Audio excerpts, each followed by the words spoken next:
Eto lang, Weng, meron bago ngayon. Ang Armed Forces of the Philippines ay nagtanggal ng features nila doon sa kanilang mga Facebook page tungkol sa pwede ka bang mag-comment?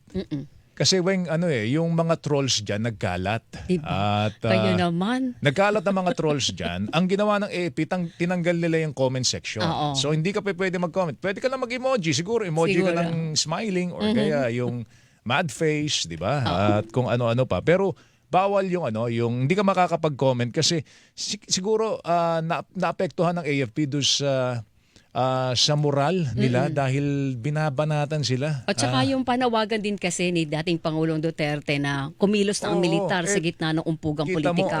nandun yung andun yung mga troll, mga kapuso. At ito babasahin ko lang po sa inyo bago natin tawagin yung ating makakausap sa AFP. Pansamantala pong hindi muna magagamit ang ilang features po sa aming official na Facebook page. Ito'y sinali na natin sa Tagalog pero ito'y sinulat nila sa Ingles, mga kapuso. May notice to the public po sila. Ito po'y para hindi daw mabigyan ng plataforma yung mga troll para sa kanilang mga kahina-hinalang aktibidad.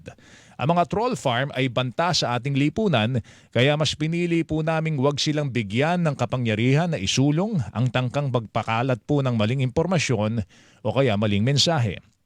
Naunawaan po namin na maapektuhan ng pansamantalang hakbang na ito yung mga lehitimong tagasunod sa aming Facebook page. Dahil po dyan, humingi kami ng taos-pusong paumanhin dahil sa idudulot na abala at humiling din po kami ng inyo pong pasensya.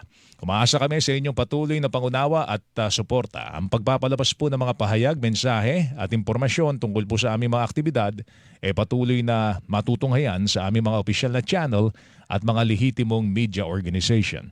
Nananawagan din po kami sa lahat po na iulat ang anumang malisyosong aktibidad sa internet at tumanggap lamang ng mga impormasyon sa mga mapagkakatiwalaang sources. Yeah. Saksi sa Double B! Ang signatory ng pahayag na yan sa publiko ay si Colonel Sources Trinidad. Siya po ang pinuno ng Public Affairs Office ng Armed Forces of the Philippines. Nasa linya natin, Weng, tagapagsalita ng AFP, si Colonel Francel Padilla. Colonel, magandang umaga, si Joel si Weng po ito. Good morning, ma'am. Magandang umaga po, Sir Joel and Ma'am Weng. Ano Magandang po? umaga po sa inyo mga taga-subaybay. Ano po naging sukdulan para po magdesisyon ng AFP na tanggalin po yung mga features po ng inyong official Facebook page, yung comment features? Sir, yung Sandatahang Lakas ng Pilipinas po, gumawa po kami ng hakbang para mo po maprotektahan namin yung integridad ng aming official na Facebook page. Ang ginawa po namin, naging action po natin, is pansamantala pong i-disable ang ilang features. Kabilang na po dito ang comment section.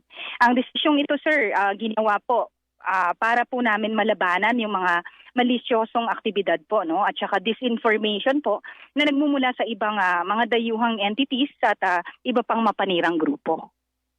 Ano po ba yung na-monitor ng AFP na mga nakalagay doon sa comments, yung pumapasok na comments ng mga sabi nga ng mga trolls para magdesisyon kayo na gawin ang hakbang na ito?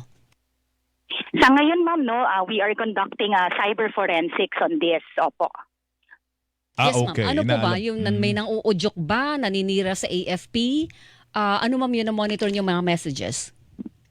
Other different instances, ma'am, yun nga, yung trolling nga po, ang ating ang spamming, ma'am, and of course yung mga iba pong mga misinformation and disinformation. So all of these things po, we're looking into it as we conduct cyber forensics on our page po. Cyber forensic, meron po bang balak ang AFP na habulin yung mga trolls na naninira sa inyo using your comment section? We'll move forward, ma'am, as to the results po nitong kakalabasan po nitong cyber forensic investigation po natin. May epekto ba ito sa moral ng ating mga sundalo? Itong mga comments na ito na lumalabas sa inyo pong Facebook page? Wala naman po, sir, no? Basically, sir, we just want to maintain the integrity of our page. Official page po kasi namin yon. Andyan pa rin naman po ang lahat ng ating mga official na pahayag, ang lahat ng mga posts natin. And in that effect, sir, anybody, even from the members of the AFP, can also share this official statements and mga posts And pagka shinare naman yun, sir, pwede naman po magkaroon na ng comments doon sa sir, sa shared na mga posts po. Indefinite po ito, no, Colonel? Tama ba? Yes, sir. Opo. Colonel Okay. Padilla, ito po'y may kaugnayan ba doon sa naging panawagan ng dating Pangulong Duterte na kumilos ang militar sa gitna po nung masyadong mainit na tensyong politikal sa bansa natin ngayon? Wala po, ma'am, no. As we keep saying na kami po ay isang professional at united na organization. Ang hiling nga po namin dito is for us to be isolated from political color, no, and political issues. Ang AFP po is the barometer of all of these issues that's coming out, no. Kaya ang gusto po namin, hiling po namin is hindi po kami madamay sa usapin po ng politika. Meron kayong binanggit kanina, may mga dayuhan din na maaaring makinabang po dito. May issue ba meron bang kaugnayan dito yung issue ng West Philippine Sea? Doon sa inyong desisyon na tanggalin po yung comment section na yan. Yes, sir, no. Lahat po ito, tinitignan natin ang lahat ng anggulo. This can also be part of illegal, coercive, aggressive, and deceptive actions of foreign nations. And tinitignan po natin ang anggulong ito, sir.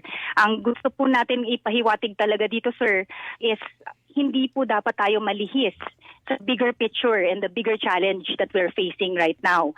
Sa lahat po ng ugong na yan at ingay po dito sa politika, no, ang pinakahinaharap po ng sandatahang lakas ng Pilipinas ay ito pa rin pong geopolitical tensions, and hindi po natin pababayaan yan. Alright, sige. Colonel, salamat sa oras mo. Mag-ingat ka. Ma'am, thank you. Po. Thank you po. Magandang umaga. Si Colonel morning, Francel Padilla, tagapagsalita ng Armed Forces of the Philippines. So nga naman, Naku, yung Hilingan, walang pinoprotektahan.